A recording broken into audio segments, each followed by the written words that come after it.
Oi, gente, tudo bom? Estamos começando aqui a nossa live do Filosofia e Fé Cristã, né?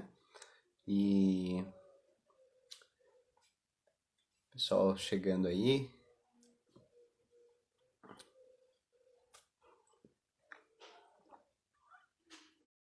E aí, pra gente fazer essa live. Aê, da Opa! visão. E aí, mano? Sossegado? Tranquilo? Ó, Vamos. O pessoal tá Nathaniel. chegando aí.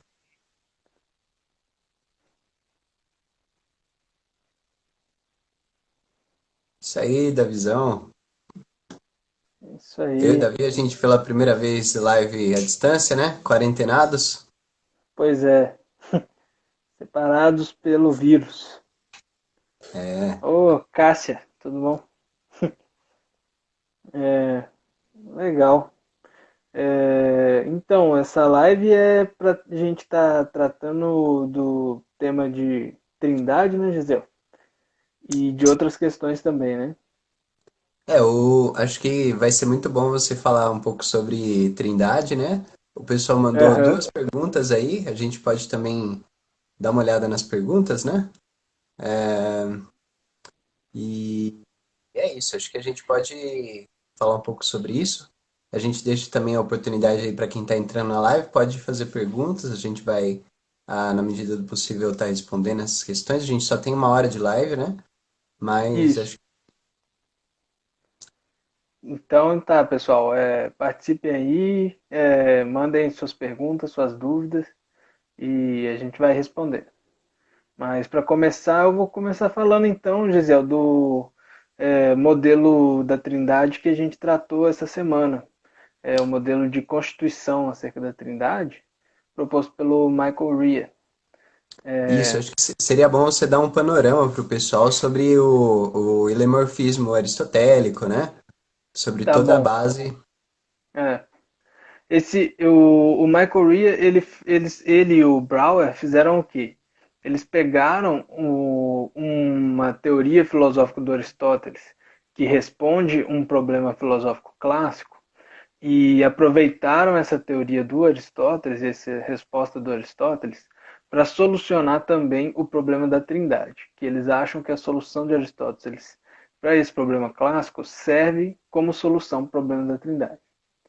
Então eu vou explicar o que, que é esse problema clássico e qual que é a solução do Aristóteles. Ó, Aslan aí, Ricardo, legal. É. O, então, o problema da constituição material, Gisele, você tá ligado o que, que é o problema da constituição material? Eu descobri lá no post, né? O nome disso, né? Mas a Sim. questão do ilemorfismo, né? Forma e matéria, não? O ilemorfismo, na verdade, ele é uma solução para o problema. É a É, resposta, né? é a resposta que o Aristóteles dá. O ilemorfismo ele foi muito famoso, muito discutido ao longo da história da filosofia, mas hoje ele tem poucos adeptos, poucas pessoas que gostam do ilemorfismo. Mas o problema da constituição material ele é o seguinte: uma coisa material, a gente costuma dizer o que, que são coisas materiais. Por exemplo, cadeiras são coisas materiais, mesas, né? Paredes, pilastras, estátuas, né? Ah, corpos, né? O meu corpo é uma coisa material. E coisas materiais, elas são feitas de outras coisas, né? São constituídas de alguma outra coisa mais básica. Então, uma estátua, ela pode ser de bronze, ela pode ser de barro, né? Uma parede pode ser de concreto, pode ser de gesso, pode ser de madeira, né? E por aí vai. Uma cadeira também pode ser de ferro, pode ser de madeira, pode ser de plástico. Então, qual a diferença entre a cadeira e aquilo que constitui a cadeira? Qual a diferença entre uma coisa material e a matéria que compõe essa coisa? Então, esse que é o problema da composição material. Saber se a matéria que compõe e a coisa composta são a mesma coisa ou se são coisas diferentes. Né? Então, a cadeira, ela é o plástico ou ela não é o plástico? O plástico é uma coisa, a cadeira é outra. Aí algumas pessoas vão dizer, não, é claro que são coisas diferentes. Porque se eu derreter a cadeira, o plástico continua existindo e eu posso usar ele para fazer outras coisas, né? Se eu quebrar uma estátua e esmigalhar ela, o barro da estátua continua existindo. Ou se eu fundir a estátua de bronze, o bronze continua existindo, né? Então a estátua é uma coisa e o bronze é outra, né? Então essa é uma resposta. Outras pessoas vão dizer, não, a cadeira nada mais é do que plástico, né? A estátua nada mais é do que bronze. A diferença é que esse bronze está organizado de uma certa forma, né? Ele está em certas relações. O Aristóteles ele vai um pouco nessa direção, só que ele acha que essa organização, esse modo como a matéria está organizada, ele é uma coisa real no mundo, né? Uhum. Então, a estátua é uma coisa e a matéria é outra coisa. Ou seja, a estátua de bronze ela é um composto entre uma forma, né, da estátua e a matéria da estátua, que é o bronze, né? Então é isso. Só que a gente precisa entender o que? Quando eu falo forma da estátua, a gente pensa logo no formato da estátua, né? Que é o formato. Só que forma está traduzindo o grego morfé. E o Aristóteles ele usa esse termo num sentido muito mais relacionado com função do que com formato, simplesmente, né? A forma está atrelada à noção de função, de funcionalidade. Então, a estátua ela tem aquele formato porque ela foi feita para retratar, por exemplo, o Bolsonaro. Né? Vamos fazer uma estátua de bronze do Bolsonaro de 20 metros de altura lá em Brasília. Né? E essa estátua de bronze do Bolsonaro ela foi feita com uma finalidade, né, de que as pessoas pudessem ver ali o Bolsonaro. E a pose e tal, a postura do Bolsonaro e tal, é tal de tal modo que foi feito para as pessoas apreciarem o Bolsonaro e tal. Ou então não, ou então o cara fez o Bolsonaro correndo, caindo e tal, e a pose é para ridicularizar o Bolsonaro, né? Então a forma da estátua está atrelada, portanto, com a função que aquela estátua possui. Por isso que algumas pessoas traduzem por natureza, né?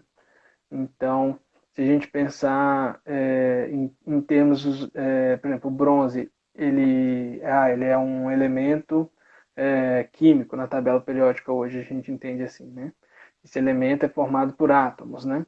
Então, a gente poderia dizer que a organização, né, material, a forma é a natureza do bronze, né?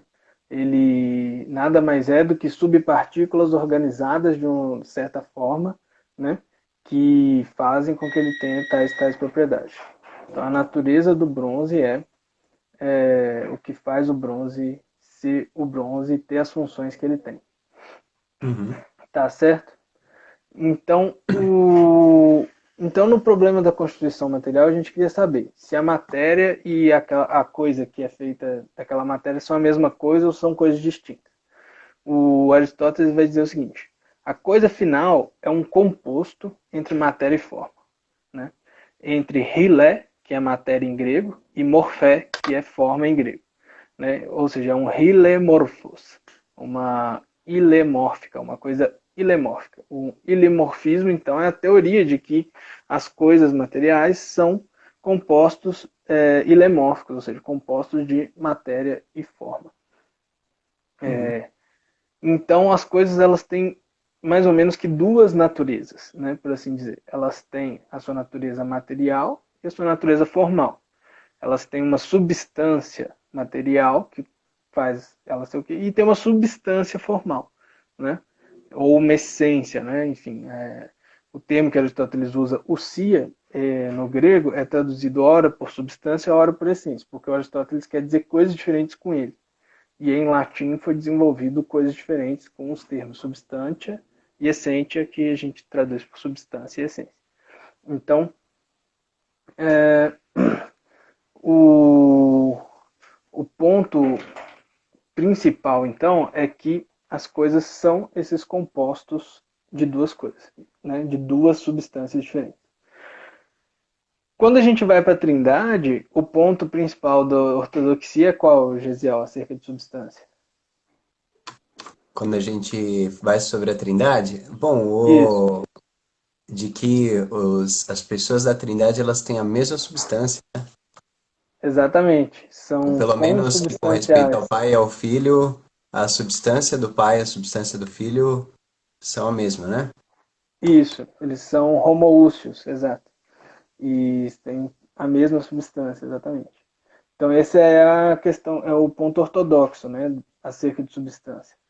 Só que se você falar que existem dois tipos de substância, né, por exemplo, a cadeira ela tem uma substância formal e uma substância material, então você poderia falar, por exemplo, que a Trindade tem dois tipos de substância. Uma substância que é uma natureza constitutiva e uma substância que é uma natureza formal, essencial, né? Que é o que o Rhea faz. E aí ele vai dizer o seguinte, não, eles são consubstanciais do ponto de vista da substância material, né? Que é aquilo que constitui o que eles são. Mas eles não são consubstanciais do ponto de vista formal, ou seja, eles não possuem a mesma essência, a mesma forma, né? Então, obviamente que muita gente vai atacar isso e vai falar, não, mas então eles não são consubstanciais, né? Então eles não, como assim não tem a mesma essência, né? Não é Deus de Deus, né? Enfim. Então esse modelo do Rhea, ele vai ser atacado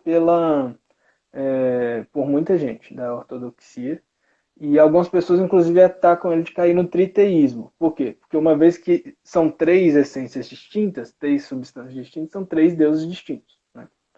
E por isso que o Rhea mas eu acho que o modelo dele muitas vezes parece cair mais para o modalismo, na minha opinião. De que só tem uma substância, um Deus, que se manifesta de três modos diferentes. Né?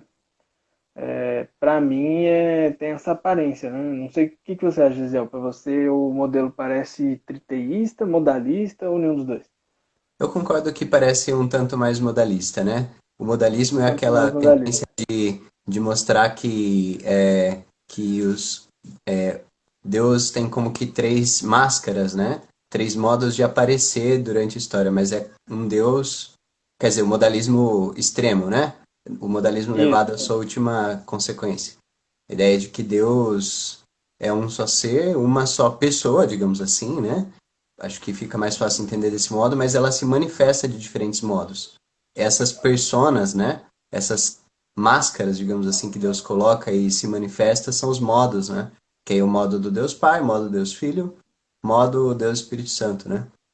Muitos Isso. unitarianos, muitos não trinitários também são modalistas, né? Você já colocou lá um pouco sobre modalismo e todas as vertentes, né, na página. Acho que o pessoal pode dar uma olhada. Depois a gente pode colocar nos destaques, né? Tá.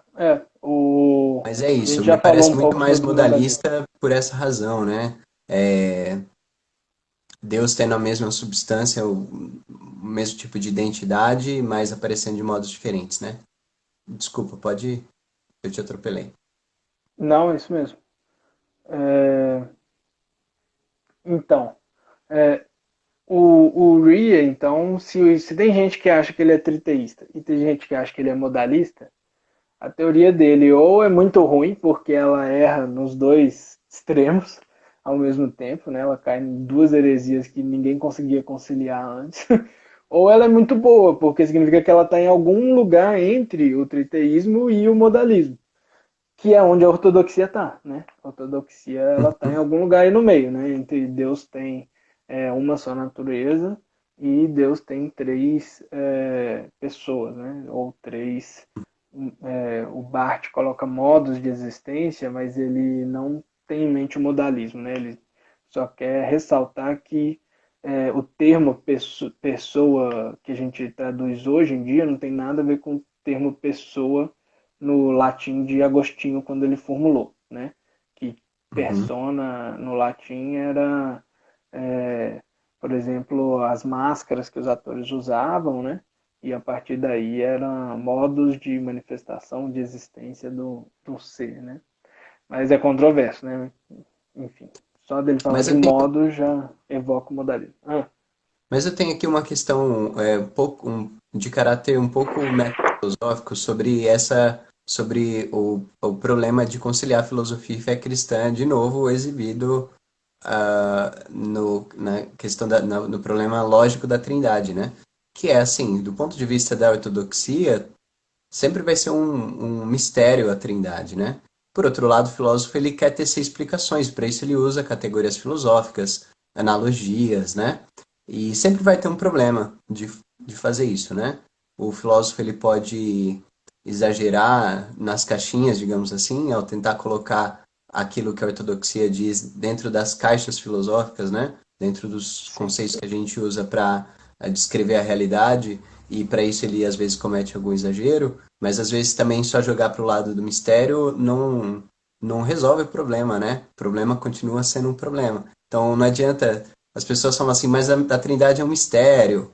É, mas veja bem, né? A tentativa do filósofo não é de tirar o caráter misterioso, né? Muitas vezes não é, mas é de sim dar uma, digamos assim, explicar, né? De modo analítico que isso significa para as pessoas, né?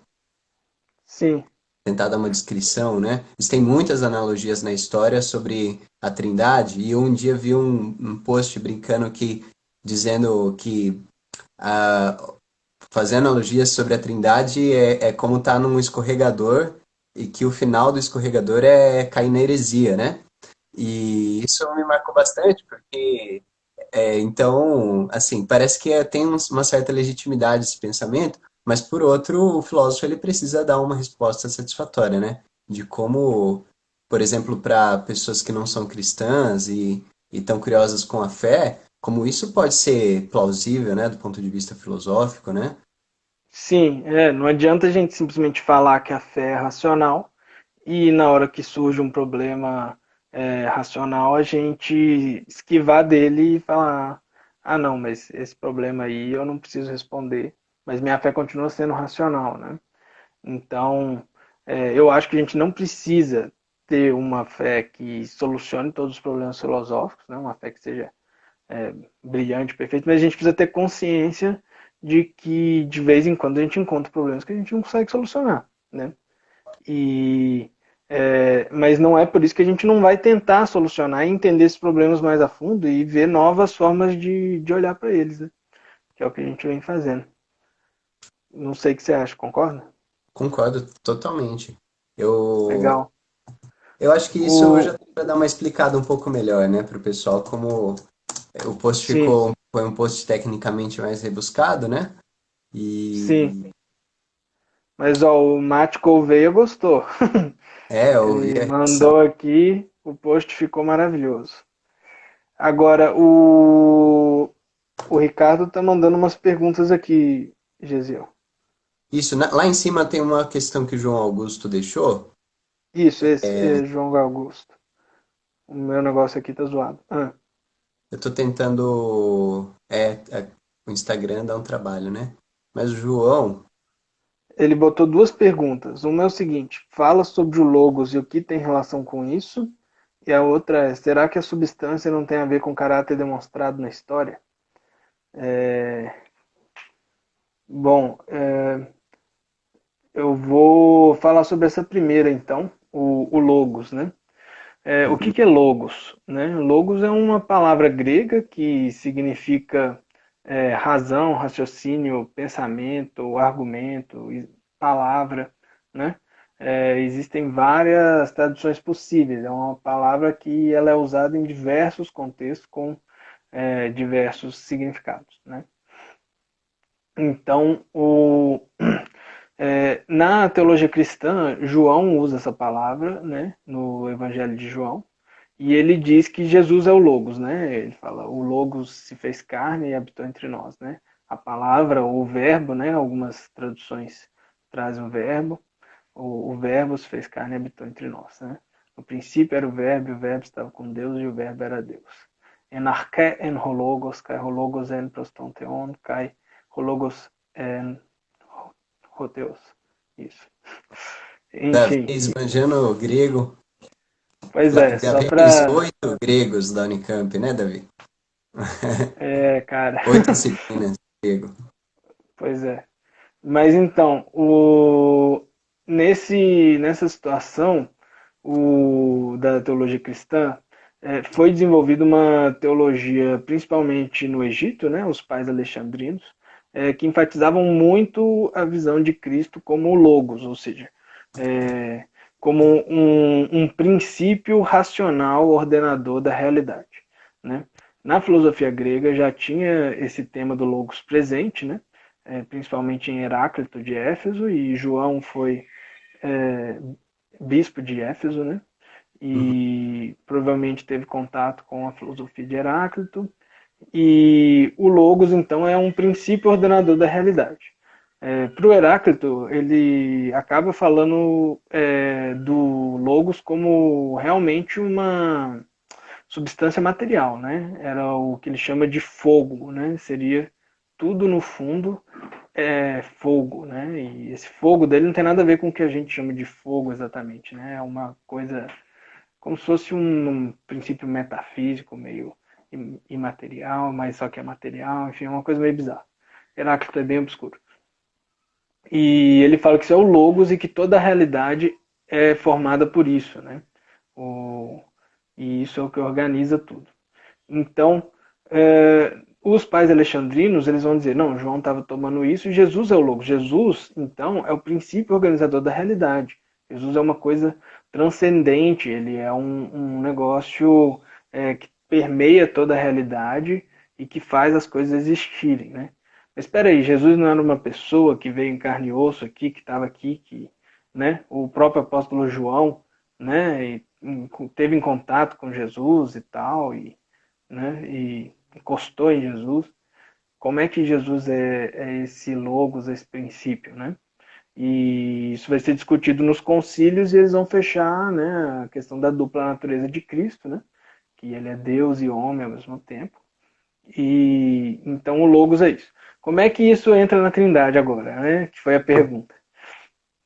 É, eu acho que o logo seria, portanto, a parte divina da natureza de Cristo e o modo como Cristo sustenta toda a realidade nele mesmo, né? Alguns textos do apóstolo Paulo dão a entender isso, né? Que tudo nele subsiste, né? Agora me falhou a memória, Colossenses, né, Gisele? Isso, Está escrito isso? synest, Colossenses. É? termo para nele tudo subsiste, synestic. Isso aí. Tudo está nele, junto com ele, enfim, difícil traduzir. Synastic. Tudo nele subsiste. Então,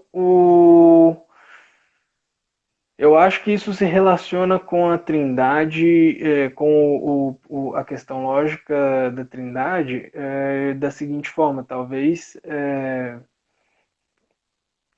no modelo do RIA, a parte logos de Jesus seria o princípio material, né? A substância de Deus, que é o que constitui a parte divina de Deus, quem Deus é, né? Que é a substância material. A substância formal seria algo individual que só Cristo possui e tal. Eu acho, mas enfim, não vejo uma relação tão clara e direta entre o Logos e a questão da Trindade que a gente Quanto estava à falando. segunda pergunta do João, eu queria propor de ele. Eu não sei se eu entendi muito bem, se ele puder explicar só um pouquinho mais, acho que facilita para a gente dar uma resposta mais precisa. É, isso tem a ver com caráter, substância não tem a ver com caráter demonstrado na história. Talvez ele queira dizer com a forma como Deus se manifesta, né? Na história, ou Os essas modos, pessoas né? ou modos, né? Então Eu aí achei que era sobre isso que ele estava falando. eu acho que eu entendi assim também. Você consegue responder, Davi? Ou se ele estiver por aí, talvez puder. Cara, então, do ponto de vista do modalismo, os modos de Deus não são a substância, né? Porque ó, O, se Deus ele é uma única substância, se bem que o modalismo não aceita, né, que ele é uma única substância, então seria seriam três substâncias. Eu acho que esse é o erro do modalismo, né? E talvez para ele sim, teria a ver com o caráter demonstrado na história, né? São três coisas distintas, três substâncias. Por outro lado, o substância que tem a ver com o caráter demonstrado na história. Por outro Eu lado, achei uma. substância parece ser a coisa que Deus é, independente da manifestação dele, né? Na história, enfim. Sim, sim. Uma coisa que parece que está associada no caso do modalismo, e muitos unitarianos fazem isso também, né? É de pensar que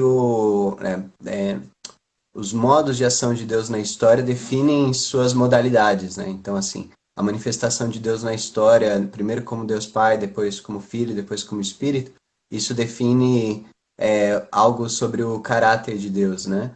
E isso, Sim, bom, quem defende isso é o modalismo, né? Ou uma forma mais sutil, como eu comentei no post sobre substância, também esse mês, né? O arianismo faz um tipo, vai mais ou menos pela mesma direção, né? No sentido assim, de que Deus, existe um Deus que é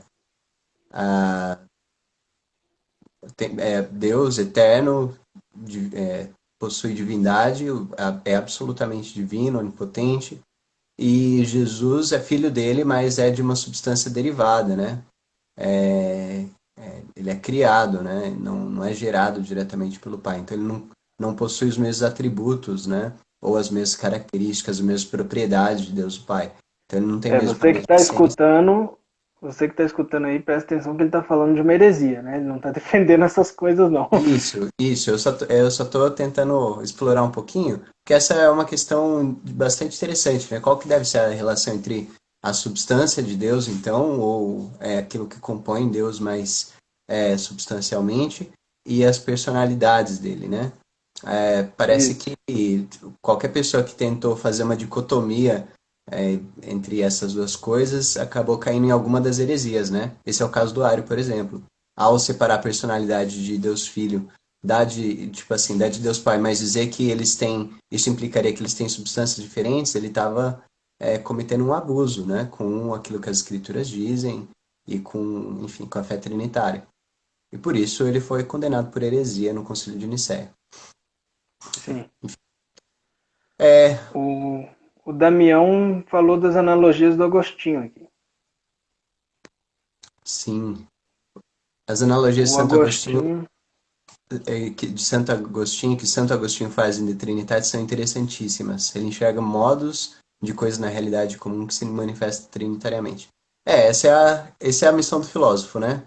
Fazer analogias, tentar explicar como o excelente post do Davi, novamente, né? Sobre o trabalho do McCurry, né? Sobre Trindade. Isso uma boa forma também de. O Aislan fez aqui um comentário super rebuscado, né, Aislan? deixa eu comentar só mais uma coisa aqui do Damião. O Agostinho ele faz analogias psicológicas, né, sobre a Trindade, que é como se uma pessoa fosse a vontade, a outra é a intenção, e a outra é o pensamento, e não sei o que e tal. E tem várias analogias no De Trinitate, mas o próprio Agostinho no final ele meio que fala assim, não, essas analogias elas dão para o gasto assim, mas ao mesmo tempo elas são todas insuficientes e não dá para a gente entender o que é a Trindade. Então, eu acho um pouco complicado de entender as analogias dele psicológicas, mas tem bastante gente escrevendo sobre isso. Então, procura na internet, Damião, se tiver interesse. Tem bastante coisa, principalmente em inglês, sobre as analogias do Agostinho. Boa. Davi, eu tinha comentado já da questão da proposta do Aislan, né? Mas tem duas perguntas aqui na manga, que eram perguntas que a gente tinha feito mais cedo, né? Ah, Quer dizer, a gente pediu para o pessoal fazer perguntas, e aí tem duas questões. Uma sobre Filosofia em Tomás de Aquino e Agostinho, e outra sobre conselhos para um cristão que vai iniciar a graduação em filosofia. Posso colocar essa questão? A gente pode comentar um pouco sobre ela agora, para dar Fala uma. aí, fala aí. Ó, então aqui a pergunta é essa, acho que apareceu aí, né? Quais conselhos para cristão que vai iniciar a graduação em filosofia, para um leigo? Tem muita coisa para se falar, né, Davi? Eu acho que, em síntese, estude, né, vá bastante à igreja, sirva à igreja e estude bastante filosofia, né? Em síntese é isso. É.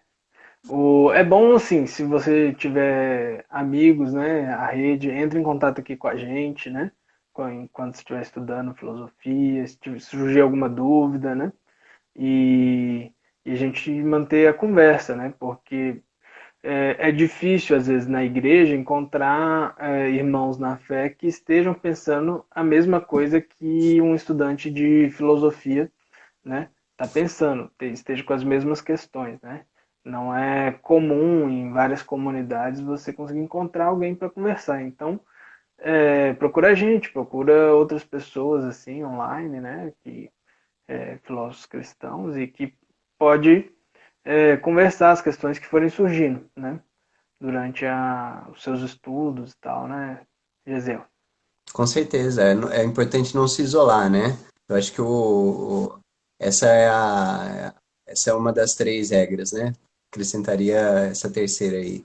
E leia também Conselho aos Filósofos Cristãos, do Alvin Plantinga, né?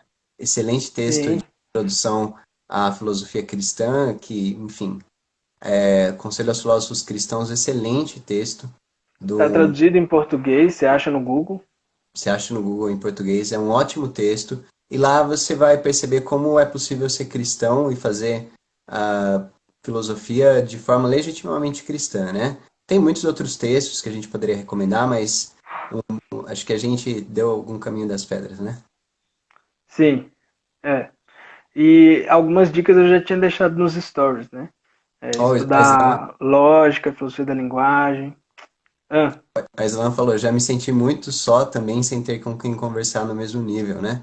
Isso é, esse é o problema, né, Islam? De todos nós, quando a gente está. isso. E são questões, né? Então, por exemplo, quem às vezes faz teatro traz umas questões que às vezes a gente da filosofia pouco interesse, né? A nossa fé tem que ser mais encarnada, a gente tem que ter mais manifestações corporais do que a gente crê, né? Quem faz dança, teatro. Outras pessoas, não, eu estudo química e tal, eu quero entender outras questões. Então, cada um às vezes tem umas questões específicas, né, da área que vão surgindo, né? E na filosofia não é diferente. Então, eu acho que é bom ter contato com filósofos cristãos e tal. E Isso aí. Aí tem uma outra pergunta sobre essa filosofia de Tomás e Agostinho, mas eu acho que a gente pode. Eu estou ávido para conversar sobre essa questão que o Aislan colocou aí, sobre propriedade, essência ser uma propriedade de segunda ordem. Isso me desperta muito, né? Porque realmente, enquanto o Davi estava falando, uma parte do meu HD estava ocupado pensando nessa questão do Aslan, né? Parece realmente que essência é algo de segunda ordem, né, Islan? É porque quando a gente está falando de algo de primeira ordem, em lógica, né? Por exemplo, quando a gente fala em lógica de primeira ordem, a gente está falando sobre variáveis e objetos da linguagem, né? Então, por exemplo, quando a gente fala assim, todo homem, todo ser humano é mortal, né? A gente está predicando sobre indivíduos, sobre variáveis, sobre objetos dentro de um domínio. Quando a gente fala sobre essência, parece que. Aí o Davi pode me corrigir, né? Mas isso é bem estimulante de pensar. Quando a gente fala sobre essência, a gente está falando sobre um conjunto de propriedades, né? Então, por exemplo, para toda propriedade, ou existe uma propriedade, e isso parece de respeito a uma linguagem de ordem superior, né? Aí isso tem uma questão a ver com a trindade. Não há o domínio para discutir a trindade, mas há para discutir o número. Precisamos antes delimitar que propriedades são adequadas para certa discussão, senão estaremos sempre falando em algo como gênero, que se aplica a qualquer domínio. E todo domínio científico tem uma essência. O Islam fez uma breve digressão aí sobre como isso se aplica à questão da trindade, mas realmente, para pensar sobre a trindade, a gente entra em uma questão de segunda ordem. E aí, claro, falar sobre essência, se a gente entrasse aí do ponto de vista lógico, estudando isso como propriedades, isso seria ainda mais problemático, né? Porque a gente sabe que lógicas de segunda ordem são bem problemáticas. Sim. Mas eu não sei se o Davi É, tem mais a acrescentar. Eu só. não, eu entendo nada de lógica de segunda ordem, né? Nunca estudei lógica de segunda ordem. E só sei que todo mundo fala que não funciona. E é, mas sobre essas questões do Island e essência, né? Todo domínio científico tem essência, né? Então a essência ela parece de algumas formas estar atrelada a nossas noções de explicação científica, né? Não explicação enquanto algo que está na minha cabeça, mas explicação enquanto algo que de fato é no mundo, né? É, Causalidade no sentido clássico, não no sentido moderno do termo causa. Enfim. Então, a essência, ela está. Então, quando a gente vai tentar falar de essência de Deus, né, quais propriedades fazem com que algo seja Deus e algo não seja Deus, enfim, a gente está nesse domínio já elevado de conversa e um pouco mais complicado, com umas regras mais específicas, né? Agora, esses pontos específicos que o Aislan colocou, eu já não entendi exatamente. Não há o domínio para explicar a trindade, mas há para discutir o número. Precisamos antes delimitar que propriedades são adequadas para certa discussão, né? Eu não entendi perfeitamente, Aislan, o que qual que seria a aplicação aqui na trindade e como assim essa questão do domínio. Mas pode ser porque o meu logiquês está enferrujado. Talvez o Gesiel tenha entendido. Não, eu entendi, assim, do ponto de vista lógico, né? Que falar de essência é falar de algo de segunda ordem, né? Quando a gente predica sobre objetos, a gente está falando de algo, de uma lógica de primeira ordem. Quando a gente fala sobre as propriedades, sobre conjuntos de propriedades, está falando sobre uma lógica interna, digamos assim, de segunda ordem, né? Que aí a gente fala, existe uma propriedade, ou para todas as propriedades satisfaz certa metapropriedade, digamos assim, certo tipo de relação, né? Uma relação sobre relações. Mas aí, enfim, eu acho que Mas depois a gente pode conversar mais sobre isso. por ser de segunda ordem não tem domínio, é isso? Tem domínio, mas o domínio de objetos não são objetos individuais, como no caso de primeira ordem, mas são as propriedades, né? Quando a gente fala de conjuntos, na verdade, tudo se resume a propriedades e relações, né? Entre, entre objetos. Aí, quando a gente está categorizando para toda propriedade vale uma coisa, como, por exemplo, quando a gente prova coisas por indução, ou toda propriedade é tal que satisfaz uma determinada relação, a gente está falando de domínios de segunda ordem, né? Mas existe relação, sim, em lógica de segunda ordem. Mas Tá bom. é um assunto, um tópico complicado. Tá, Mas eu gostei beleza. gostei pelo menos do modo como o Aslan tentou conectar isso aí com o problema da Trindade, falar sobre a essência, né? Escreve pra gente, Aislan, essas ideias aí, a gente lança um post. Exatamente, é uma boa ideia. Tem gente perguntando se é o Conselho aos Filósofos Cristãos do Alvin Plantinga. É esse mesmo, é esse aí. É um artigo do Plantinga ou um livro? É um artigo muito bom. E é um artigo não muito longo, né, Gisele? Não muito longo. dá para ler tranquilo. Tem mais questões aí para baixo? A gente só teve duas questões durante a tarde, né? Que é essa conselhos para cristão que vai iniciar a graduação em filosofia e filosofia em Tomás de Aquino e Agostinho, né?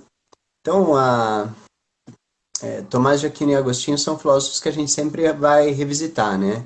Na nossa página, por serem dois dos grandes filósofos cristãos aí que a gente tem na história, né?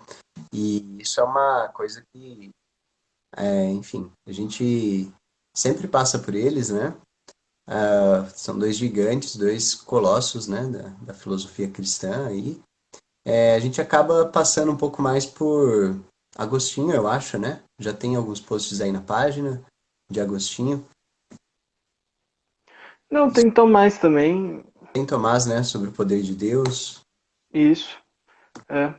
É, e a gente chegou a comentar, né? O Tomás e o Agostinho, ambos estavam na tradição latina da Trindade, né? Que é mais unitária, né? Teoricamente, e mais acusada de cair no modalismo.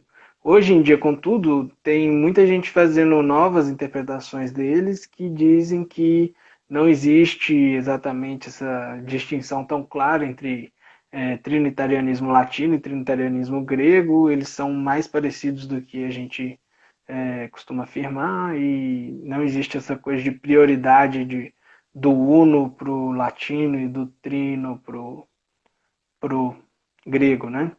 Mas tradicionalmente na história sempre se dividiu assim, né? Hoje que está sendo questionado. Uhum. Wesley esclareceu que na lógica não funciona, é mais conceitual mesmo, né? Conceito de segunda ordem, ponto de vista conceitual. Tá. O João Augusto falou aqui: no caso, Deus em sua substância é aquele que define até mesmo a linguagem e a própria essência das coisas. Então, o papel é, antes de tudo, celulose. Cara. Altos papos aqui. Eu acho que Então, ele quis dizer exatamente um tipo de analogia, né? Então, assim isso. como o papel é anti-celulose, Deus é a essência de todas as coisas, né? Essa é uma questão bem complexa, né? E a gente não pode falar isso porque parece tender para o panteísmo, né? Sim. Porque quando a gente fala essência, a gente está falando o próprio ser da coisa. Se Deus é a essência de todas as coisas, então ele seria. Todas as coisas seriam Deus, né? Enfim. Mas eu acho que não foi isso que ele disse. Né? Ele fala, Deus define até mesmo a linguagem e ele define a própria essência das coisas. Acho que ele não é a própria essência. É um E aqui, é uma conjunção. Então, em que medida Deus define até mesmo a linguagem e a própria essência das coisas? Acho que ele está relacionando com aquela questão do logos, né? Que ele Uhum. tinha colocado antes, né? Sim, sim. Seria isso. Eu acho que está mais para uma questão de dependência ontológica. Todas as coisas dependem para existir de Deus, né? Do logos. Não necessariamente todas as coisas são exatamente o que são devido ao logos. Não, acho que é isso também, né? É um princípio organizacional, Então, sim, tem razão. Muito bom. Acho que por enquanto acabaram as questões, né? Por aqui. É, o, o Aslan fez mais um comentário aí para esclarecer sobre o que ele está escrevendo. Mas valeu a Ah, atenção. Tamo junto, Aslan. o Carvalho Teológico chegou e espero que tenha visto a gente falando aí do Agostinho, do Tomás, que foi a pergunta dele. É E isso, o filósofo não autorizado, tudo bom? isso. Vocês têm mais questões, pessoal? Mandem aí. É isso. Vou mandando questões. Enquanto isso, eu vou comentar um pouquinho sobre o problema do mal, né? Que eu fiz um post recente também. Mas uma coisa bem assim, que eu queria comentar, gastar uns 2 minutos só com isso, que é porque eu gastei bastante tempo explicando várias coisas e o que eu queria explicar eu acabei não explicando, né? Então quero deixar registrado para quem quiser dar uma olhada depois na live ou até agora. Mas tem aqueles, dentro do problema do mal, a gente tem aquelas duas categorias, né? Um, o problema lógico do mal, que é de que existe uma contradição entre a existência de Deus e a existência do mal, é famosamente respondido pelo Alvin Plantinga, né? E a gente tem também o problema evidencial do mal, né? Que é a ideia de que a evidência da existência do mal no mundo, em sua diversidade, quantidade e até profundidade, digamos assim, né? Os horrores que a gente vê, o tanto de mal que existe concentrado, leva muita gente a questionar se Deus existe, né? E no caso até dizer que Deus, que é improvável que Deus não existe, que é irracional dizer que Deus existe. E daí, a melhor resposta que a gente tem a isso é o teísmo cético, né? Não diria talvez a melhor, mas só porque ela é a mais defendida por filósofos teístas, né? E ela é a solução mais bem sucedida, eu diria, até agora, com respeito ao problema evidencial. O problema evidencial do mal, do modo como eu coloquei, vocês podem pensar que tem várias formulações, né? Por se tratar de um problema muito mais probabilístico do que lógico, de racionalidade lógica estrita, né? Tem muito mais a ver com o fato de ser improvável, e isso já é um bom motivo para a gente duvidar, né? A gente, quem acredita em coisas altamente improváveis, normalmente a gente diz que é irracional, né? Então, do mesmo modo, é, a tentativa de quem defende que Deus não existe por meio do problema evidencial é de dizer que é improvável que Deus exista e que, portanto, o teísta é irracional. O teísmo cético, como uma resposta, vai muito mais no sentido de ou afirmar que a gente não conhece os planos de Deus, ou que a gente não tem motivos para dizer que os bens e males que a gente conhece e as relações que existem, que a gente conhece sobre bem e mal, não são representativas dos verdadeiros bens, dos verdadeiros males e da relação entre bens e males, né? Que de fato estão disponíveis para Deus.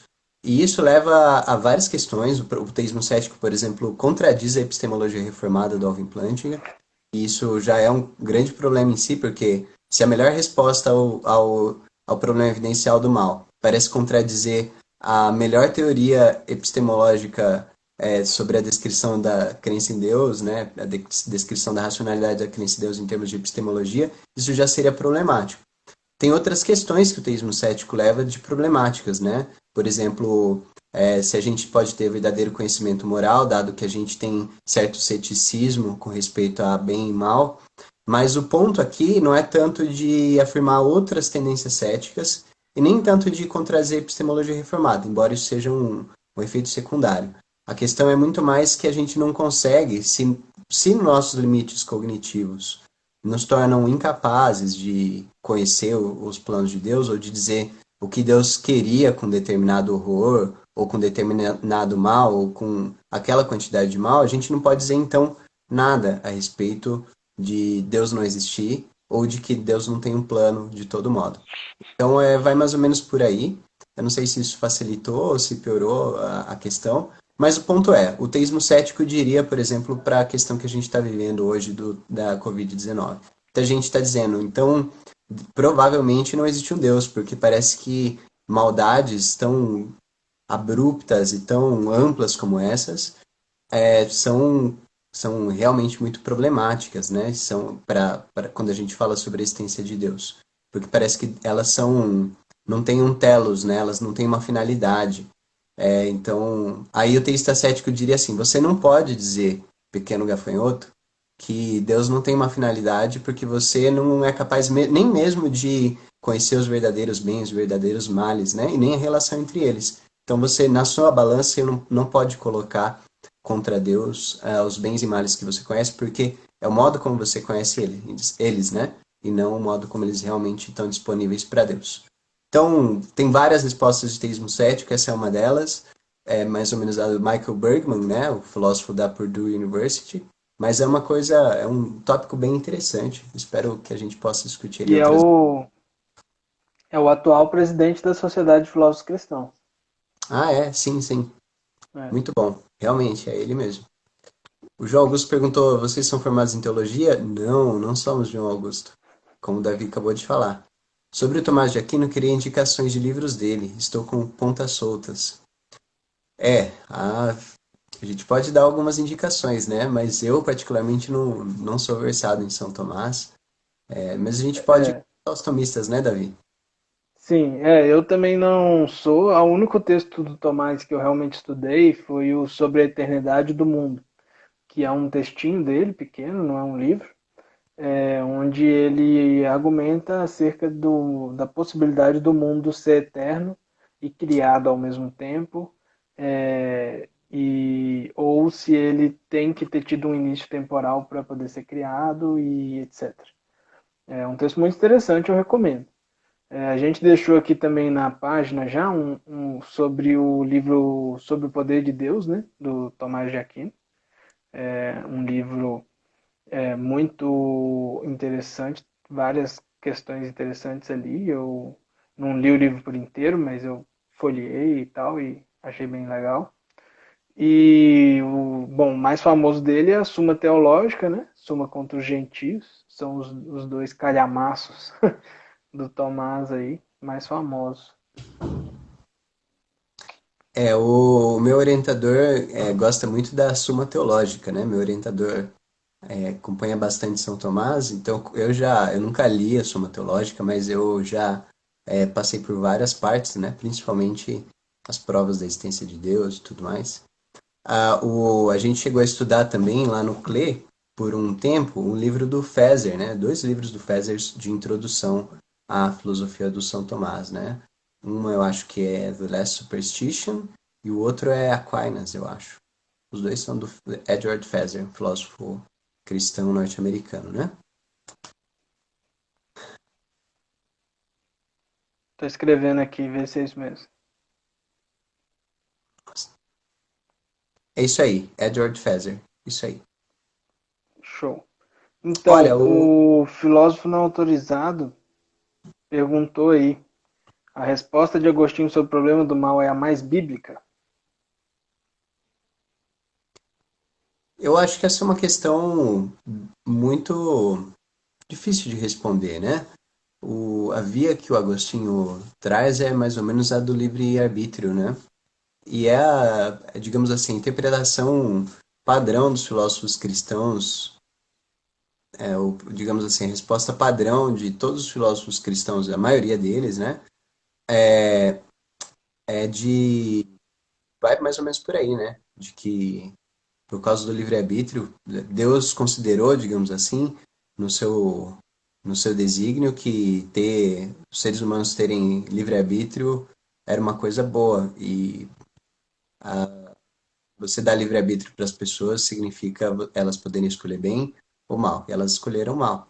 Mas isso não significa que Deus esteja mal na fita, digamos assim, né? Agora, se ela é mais bíblica, eu acho que é difícil de responder, né? Porque parece que a Bíblia é muito mais complexo falar de qual a relação de Deus e o mal na Bíblia do que só dar uma resposta ao problema do mal, né? Para isso, eu estaria navegando em águas teológicas que eu gostaria até de dizer mais a respeito disso, mas eu tenho muitos pensamentos a respeito disso, estou pesquisando bastante. Uma coisa que eu posso dizer é que a melhor resposta ao problema do mal, bíblica, para dizer assim, é Jesus, né? Parece que Jesus não existe uma resposta de por que Deus permite o mal, né? De por que Deus fez o mal, mas é uma resposta concreta da encarnação de Cristo e do sacrifício dele, né? Agora, se a gente pensar que a encarnação e o sacrifício de Jesus na cruz são o maior bem que a gente pode ter, apesar de parecer, né, o maior mal, mas principalmente a crucificação, mas é o maior bem, a gente pode pensar que o mal tem aí uma razão de ser, né? É mais ou menos essa linha de raciocínio que o Plantinga vai explicar na sua Teodiceia, né? O Felix Culpa, uma Teodiceia que Plantinga publicou em 2004 e é muito boa, né? Um exemplo de, de teologia analítica cristã de excelente qualidade, né? Então, falar assim, os bens, né, quer dizer, o mal que existe no mundo era necessário para que Jesus, necessário num certo sentido de necessidade, né? Que não dá para explicar aqui, em poucas palavras, mas era requerido que tivesse mal no mundo para que houvesse o maior de todos os bens, que é a demonstração do amor de Deus na encarnação e na morte de Jesus, né? Essa eu acho que é a resposta mais bíblica que a gente pode tirar sobre o problema do mal, né? Mais bíblica possível, né? Uma delas, né? Eu diria. Isso. A resposta do Plantinga chama Felix culpa, né, do latim, que significa o quê? Que culpa boa, né? Culpa feliz, né? Tipo, foi bom o pecado, porque por causa do pecado a graça superabundou, né? Existem coisas, por exemplo, perdão, que não tem como existir perdão se não existir pecado, né? Como é que você vai perdoar algo que não, se ninguém infringiu nada, né? Então você parte do pressuposto de que por causa do pecado partiu a existir certas coisas que são tão boas, mas tão boas, que elas justificam a própria existência do pecado e do mal, né? Uhum. O filósofo não autorizado perguntou também se o Clarke resolveu o problema do mal. Eu não conheço a resposta do Clarke, né? Então não posso falar, mas eu posso dizer que me parece que, embora a resposta do Clarke seja famosa em meios reformados, né? E aqui eu já aproveito para responder lá uma pergunta lá de baixo, né? Eu sou católico reformado, né? Alguém perguntou se a gente era católico romano ou reformado, né? Eu sou reformado. Mas o Clarke é famoso, embora ele Aonde que seja tá? famoso em círculos reformados, ele não é muito famoso na academia filosófica, né? É. Nós somos reformados, né? Tanto o Gesiel como eu. Aqui na página nós temos também o Jimmy, que é pentecostal, e a Camila, que é reformada também, batista. É, mas nossa página ela não se propõe a ser uma página exclusivamente da vertente reformada. Eu estou para encontrar um católico bom, de preferência algum medievalista, para entrar na nossa equipe, né, Gisele? Eu acho que a gente trazer uma visão cristã como um todo tem muito a acrescentar. Fica aí a dica, né? Se alguém conhecer algum católico medievalista, por favor, mandar currículo. Isso aí. Qual outra resposta não recorre ao livre-arbítrio? Eu acho que tem essa resposta do Plantinga, da Teodiceia dele, é uma resposta que não recorre ao livre-arbítrio, né? Porque não é necessário falar de livre-arbítrio no caso do Plantinga, né? Ele inclusive lida com uma versão de calvinismo, que é o supralapsarianismo, né? É, ele não entra muito no mérito desse debate, né? Ele, enfim, ele até fala um pouco assim, fala que esse debate sobre supralapsarianismo, infralapsarianismo, uma coisa que eu não vou entrar. Mas ele acaba tomando partido um pouco do supralapsarianismo, mostrando mais uma vez que Plantinga é reformado, sim, né? E daí, enfim, mas é uma resposta que não precisa recorrer ao livre-arbítrio, porque ele não fala de ações livres, não fala da origem do mal, né? Ele fala sobre a função do mal, digamos assim, no grande plano de Deus, em demonstrar seu amor à humanidade, né? Isso. Eu acho que o nosso tempo está acabando, né, Gisele? São Eu acho que 10 sim, e são 10 e 9. 9. Vou tentar ver aqui rapidinho. Ó, o Aislan, se a gente conhece, ele conheço muito poucos teólogos analíticos, mas me parecem que estão muito ligados a analíticos metafísicos e lógicos do início do século XX. Isto mesmo? Sim, a teologia analítica, ela está ligada à filosofia 8 segundos. analítica do século XX. 20 segundos, apareceu aí? Isso. Ah, não, então deixa quieto, vê o que você quer falar aí. Não, eu só queria agradecer, né? Essa Teodiceia do Plantinga está publicada em português? Não, só tem em inglês, infelizmente, né? Isso. E acho que é isso, pessoal. 7 segundos. Agradecer aí o Davi, né? Valeu, Davi.